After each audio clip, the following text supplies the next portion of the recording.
Hello friends, मैं doctor Ikshita, consultant gynaecologist और आप देख रहे हैं स्त्री संगोपन। आज के एपिसोड में हम देखने वाले हैं प्री कंसेप्शन काउंसलिंग के बारे में, यानी कि गर्भधारणा रहने के पहले अगर पेशेंट गायनेकोलॉजिस्ट से मिलेंगे तो उनको क्या बेनिफिट होगा। अगर हमें कोई ट्रैवलिंग करना है या घर लेना है या नया बिजनेस चालू करना है तो उसके पहले हम बहुत प्लानिंग करते हैं, उसके बारे में सभी जानकारी निकालते हैं और बाद में ही जो ट्रैवलिंग शुरू करना है या बिजनेस शुरू करना है या घर लेना है उसके बारे में डिसीजन लेते हैं। यानी ऐसे कोई भी चीज़ होने वाली है तो उसके पहले बहुत प्लानिंग रहती है। लेकिन ये बहुत मज़े की बात है कि हमारे फैमिली में एक नया मेहमान आने वाला है और उसके बारे में बहुत ही कम लोग प्लानिंग करते हैं।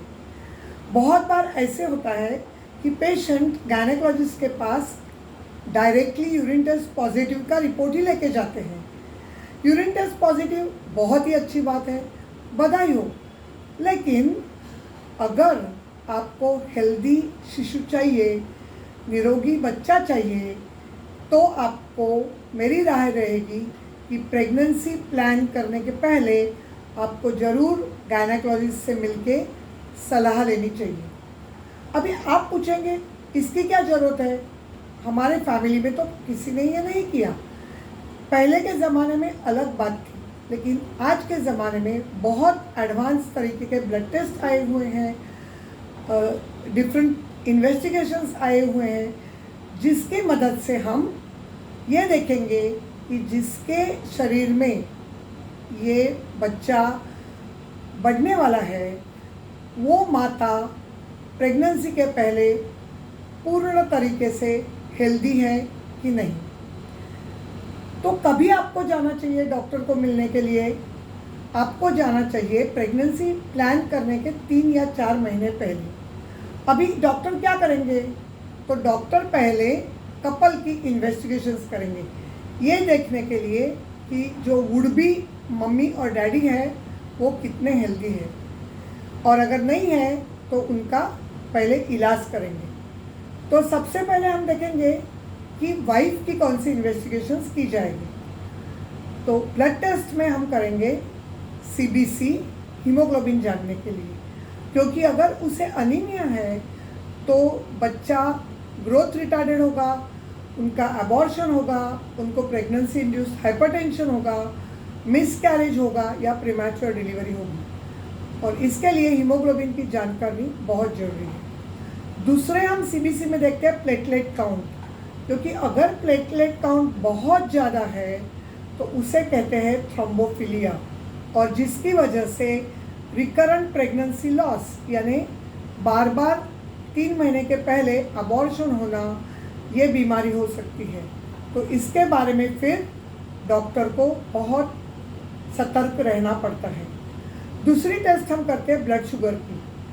ब्लड शुगर की टेस्ट में हमें पता चलता है कि ये महिला को डायबिटीज़ की बीमारी है या वो प्री डायबिटिक है, क्योंकि डायबिटीज़ की बीमारी होने से भी मिसकैरेज के और एबनॉर्मल बच्चे होने के चांसेस बढ़ जाते हैं। तो प्रेगनेंसी के पहले इसकी पूरी ट्रीटमेंट होना चाहिए, और एक बार शुगर नॉर्मल हो जाएगी तो ही इसकी आगे प्रेगनेंसी के लिए ट्राई कर सकते हैं। तीसरी टेस्ट हम करते हैं थायराइड।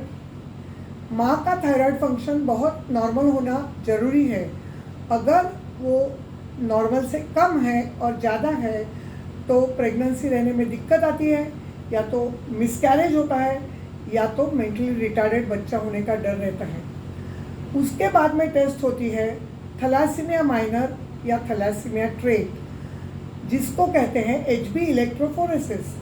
अभी ये टेस्ट क्यों इम्पॉर्टेंट है, क्योंकि अगर माँ और पिताजी यानी वाइफ एंड हस्बैंड दोनों को ही थैलेसीमिया ट्रेट निकले तो बच्चा थैलेसीमिया मेजर से पैदा होने की संभावना होती है, और इसके लिए उसको 90 या 10वें हफ्ते में वो प्रेगनेंसी के कुछ टेस्ट होने ज़रूरी होते हैं, ये देखने के लिए कि बच्चा नॉर्मल है, उसको थैलेसीमिया मेजर बीमारी नहीं है। फिर टेस्ट होते हैं ट्रिपल एच यानी HCV, HIV और हेपेटाइटिस बी, क्योंकि अगर ये इसमें से कोई भी टेस्ट पॉजिटिव आएगी तो वो इन्फेक्शन माँ के प्लाजेंटा के थ्रू खून में से बच्चे को पहुँचेगा और फिर ये बच्चा बीमार पैदा होगा।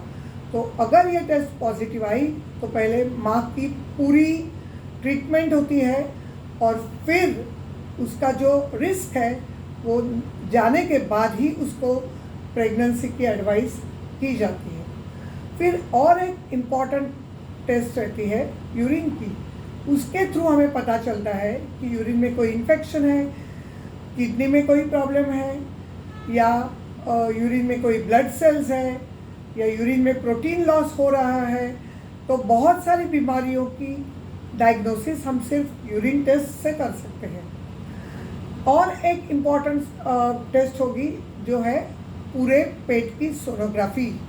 अभी ये सोनोग्राफी से हमें क्या पता चलता है, तो अगर हम ऊपरी हिस्से में देखेंगे तो लिवर नॉर्मल है क्या, लिवर में कोई सिस्ट है क्या, फैटी इन्फिल्ट्रेशन है क्या, फिर जो दोनों साइड में किडनीज है उनका फंक्शन कैसे है, उनमें सूजन है या उनमें स्टोन है या यूरेटर में स्टोन है। फिर हम देखेंगे यूट्रस और ट्यूब्स। अभी यूट्रस और ट्यूब्स आप अगर ये देखेंगे तो यूट्रस और ट्यूब्स हम और ओवरीज हमें सोनोग्राफी में दिखते हैं।